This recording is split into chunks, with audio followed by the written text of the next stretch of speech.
She climbed to the lookout up the ghost of a railroad, which was the only reason she found it, because nothing else went up that mountain anymore. It had been a logging line once, a steep incline railway that had hauled the timber down off the high ground on cables and hauled the empty cars back up, and the grade of it still ran up the spine of the ridge under the snow.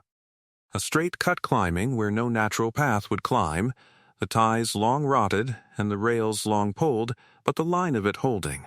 A stairway of old railroad going up into the white, and she followed it because it went up and up was where the weather was driving her. She had come to the foot of it that morning at the ruin of the old engine house where the cable drum had stood. The great winding house that had let the loaded cars down and drawn the empties up, a roofless shell of stone at the bottom of the incline with the drum gone to rust inside it, and she had stood there and looked up the long straight scar of the grade climbing into the low gray sky and known that it went to the top of something, because inclines always did. They were built to reach the high ground the timber grew on, and she had started up it, not knowing what waited at the top. Only that a line laid at such labor climbed to some purpose, and that the purpose was the kind of question she had followed all her life. The snow had started at midday and thickened all afternoon, and by the time she was high on the ridge it was coming hard and flat on a rising wind, the light going gray and then grayer, and she climbed the buried grade with her head down and her collar up and the cold getting into her the way the killing cold gets in, and she knew she was in trouble. The ordinary honest trouble of a person caught high and alone with a storm coming down and the dark coming after it. And she climbed because stopping was worse than climbing, and there was nothing behind her but the long fall of the mountain into more snow.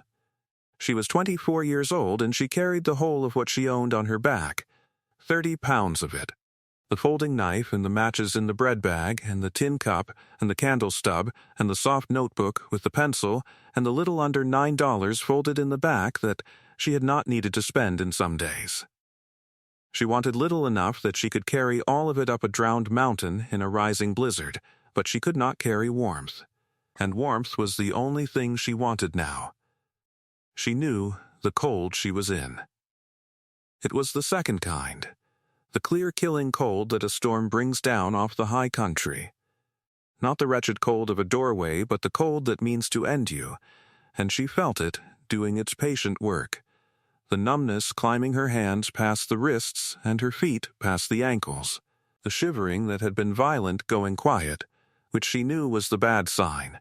the sign that the body was giving up the fight to warm itself, and she made herself keep climbing, because a body that stops in this does not start again.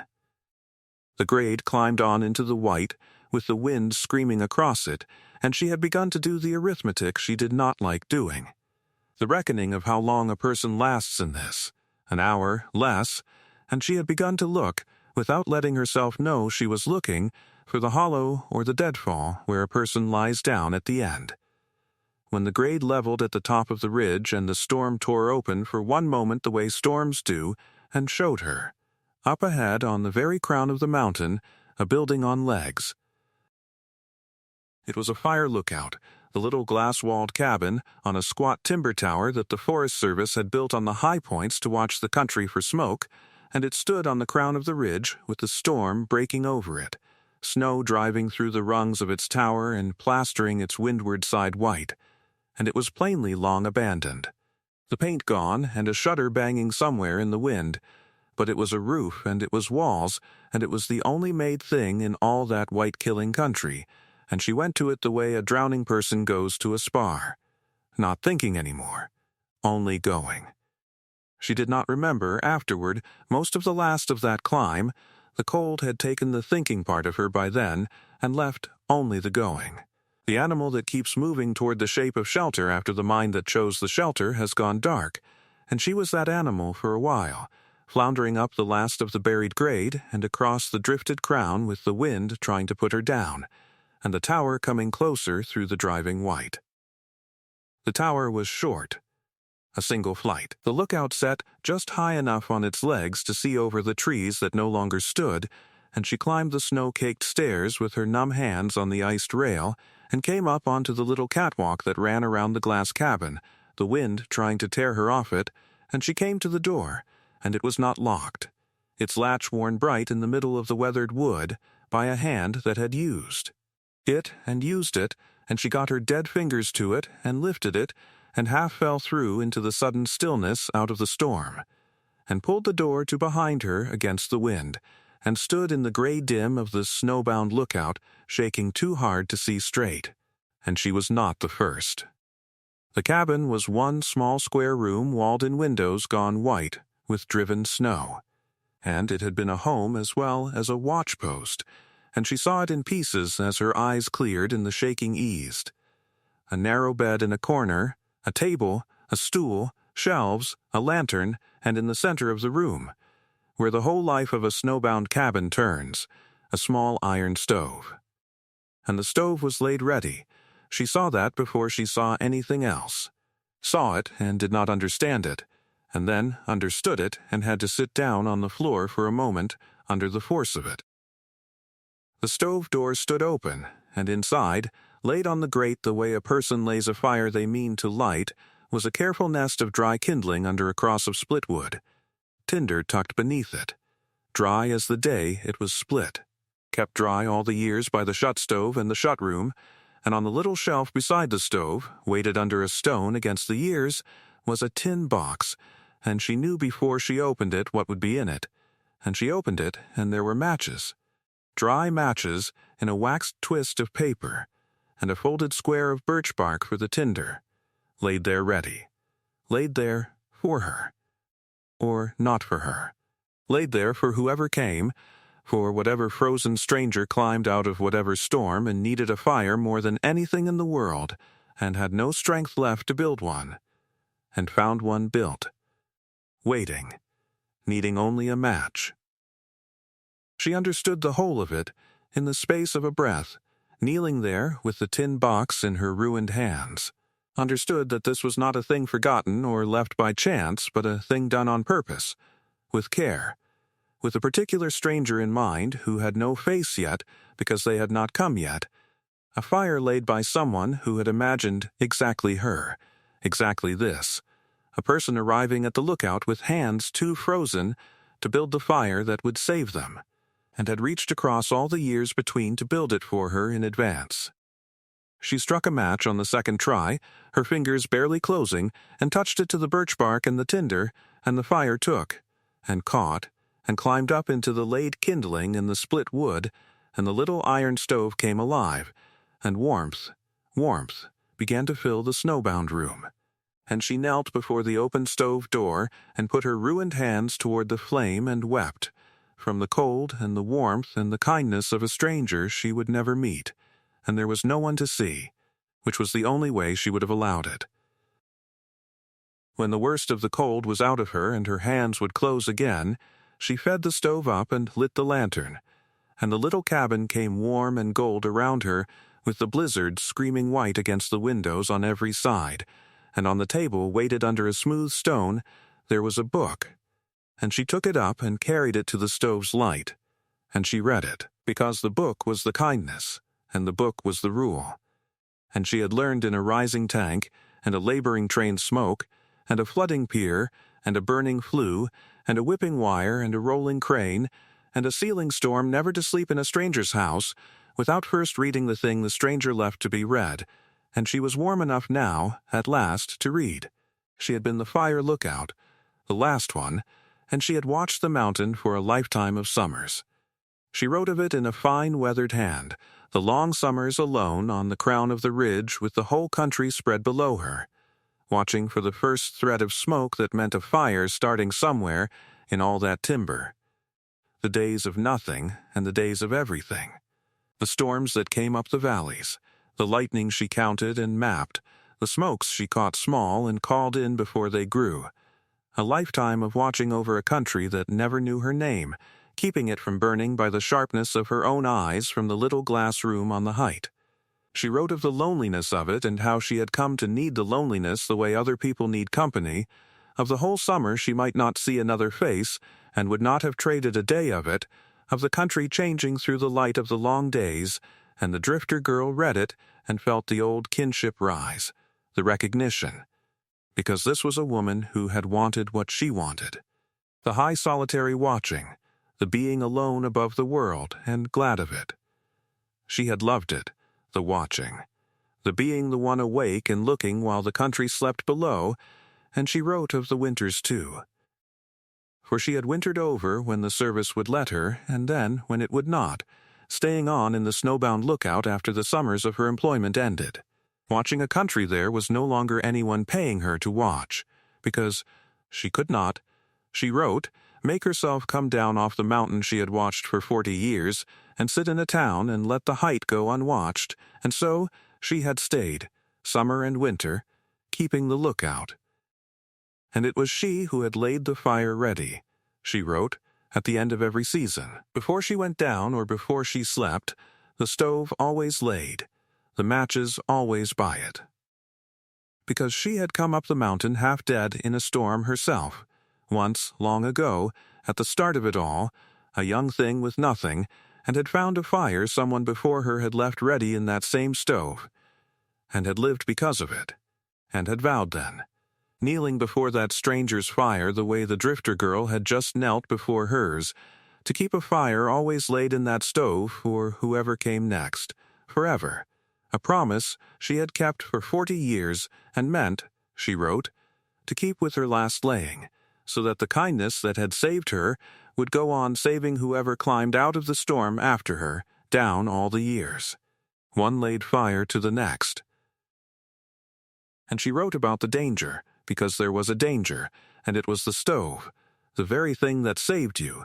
and she set the rule apart in the middle of a page, with a line ruled above and below the way they all did. When the snow builds deep on the roof, it buries the pipe cap, and a buried pipe backs the bad air into the room. And the bad air of a stove has no smell and gives no warning but sleep. Keep the cap dug clear, and keep a window cracked a finger's width even in the worst cold. And if you ever wake with your head aching and your heart sick and a great wish to sleep, do not sleep. Get to the door and the air, for that wish to sleep is the bad air, and it will let you sleep forever. The drifter girl read that 3 times, and she got up at once, warm now, and cracked the leeward window a finger's width against the storm, the cold air knifing in, and she made a note in her mind to dig the pipe cap clear in the morning. And she banked the good fire, and lay down at last in the narrow bed in the warm gold room, with the blizzard screaming white on every side, and the window open, its careful finger's width, and she slept, alive, warm, saved twice over by a woman she would never meet, once by the laid fire, and once by the rule not yet needed. She understood, lying there on the edge of sleep, the whole cruel elegance of the thing the rule described, that the bad air was the one danger she had met that gave no warning her senses could catch, no headlight in the fog, no hum in the rails, no smell of smoke, no roar in the pipe, nothing to smell or hear or see, only a heaviness and a sweetness that felt like rest and was death, so that a person could not be saved from it by being alert, could only be saved by knowing the rule in advance, by having been told, before it ever came, that the sweetness was the enemy. And she understood that this was why the fire lookout had set it apart so plainly, underlined and ruled, because it was the one danger that a sharp mind and a brave heart could not beat on their own, the one you survived only by carrying a stranger's warning down into the very sleep that meant to kill you. She held that thought as she went under. The sweetness is the enemy, and it was as well she held it, for she would need it before the winter was out. The bad air came on the 3rd night, when the snow that had fallen and fallen buried the pipe cap deep,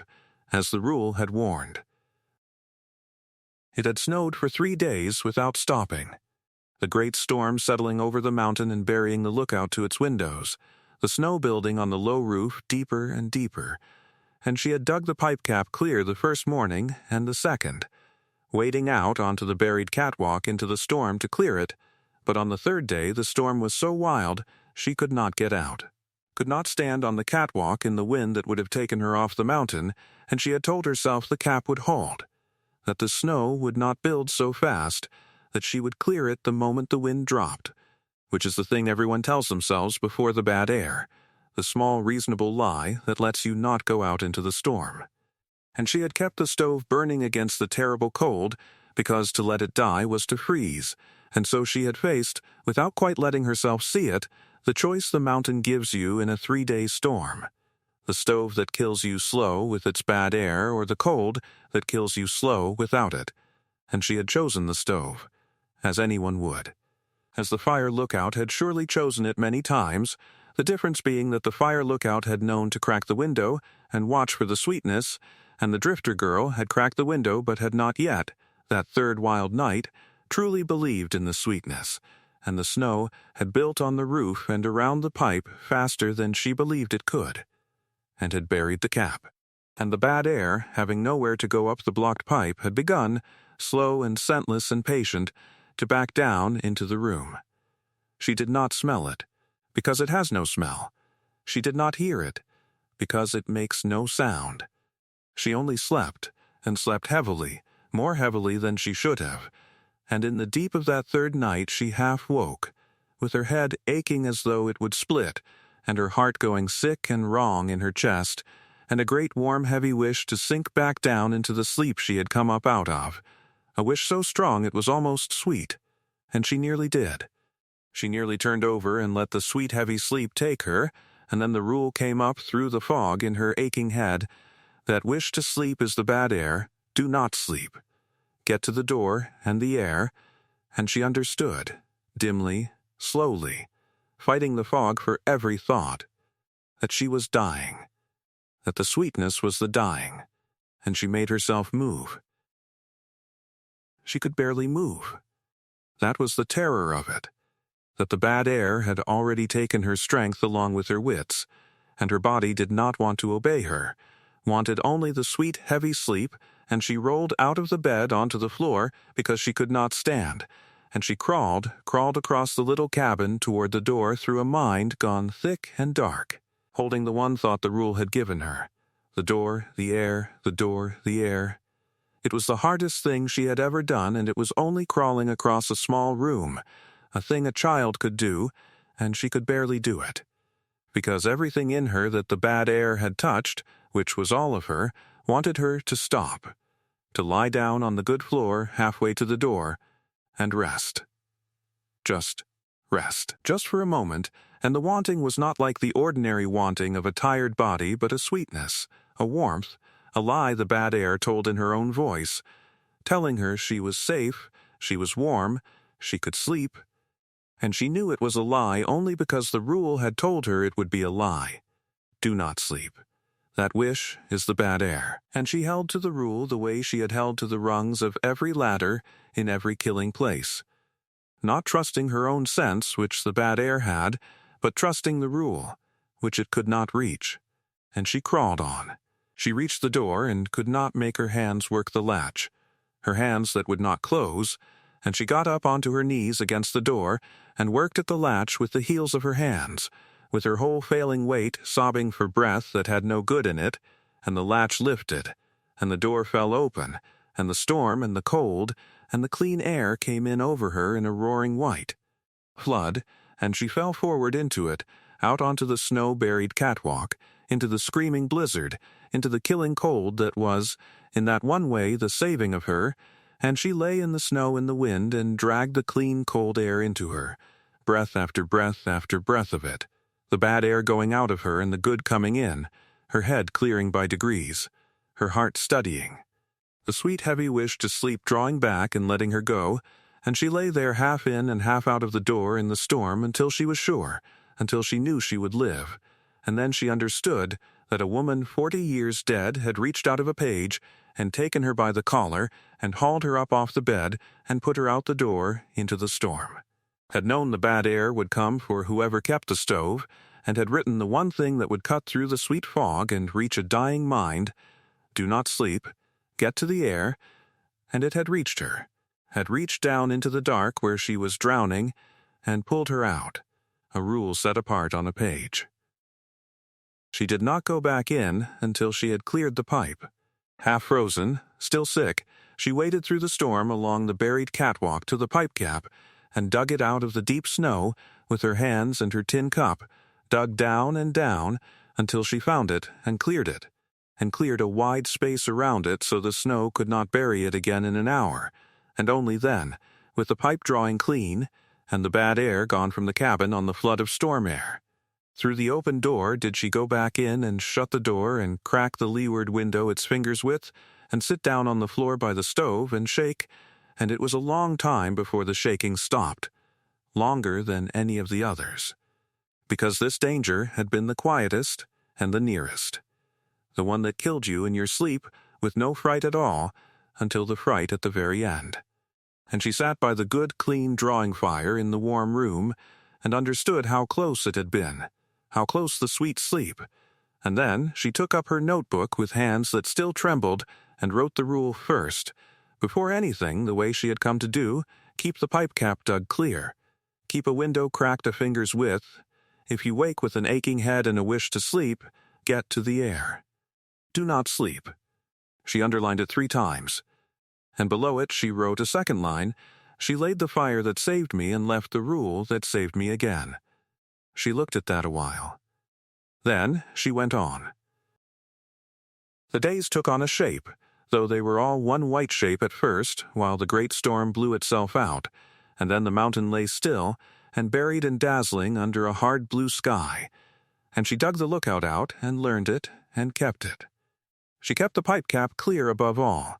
dug it clear every morning and after every fall, a small daily rite against the sweet quiet death, wading out onto the catwalk in whatever weather to clear the cap and a wide space round it, and she kept the window cracked its fingers' width, always, even on the nights so cold the crack cost her dear in warmth, because she had learned in her own near dying that the warmth the sealed room saved was the warmth that killed you, and she never once let the stove burn behind a buried pipe again. She kept the fire laid too. That was the thing she took up most gladly of all the things the fire lookout had left her. The promise the woman had kept for 40 years, the fire always laid ready in the stove for whoever might come, and she laid it every time she let the stove go out and every time she thought she might be away. The careful nest of kindling and the cross of split wood and the tin box of dry matches by it, so that if ever another half-dead stranger climbed out of a storm to the lookout, they would find what she had found, a fire ready, needing only a match, and she understood, laying it, that she had joined something, that the laid fire ran back through the fire lookout to whoever had laid the fire that saved the fire lookout, and back before that, a chain of laid fires and saved strangers running down the years, each one saved passing the kindness on to the next, and that she was a link in it now, and would lay a fire for the next the way one had been laid for her. She split and dried the wood to lay it with and kept a good store of it against the storms.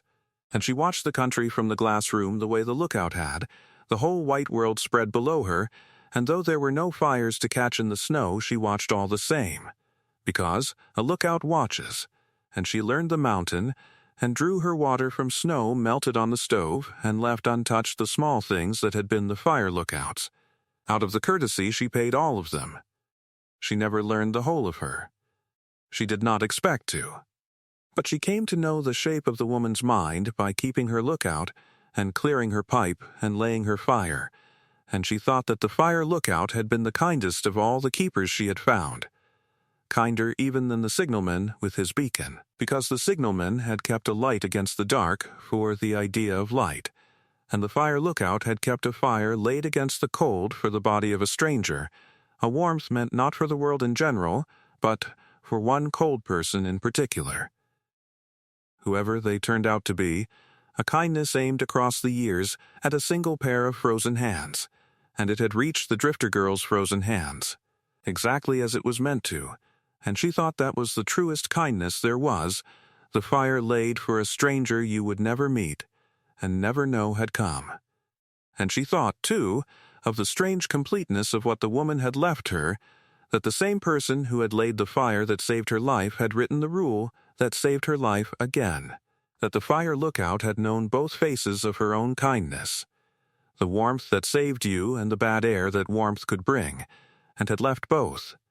the gift and the warning together, so that the stranger she imagined would be saved by the fire and then not killed by it,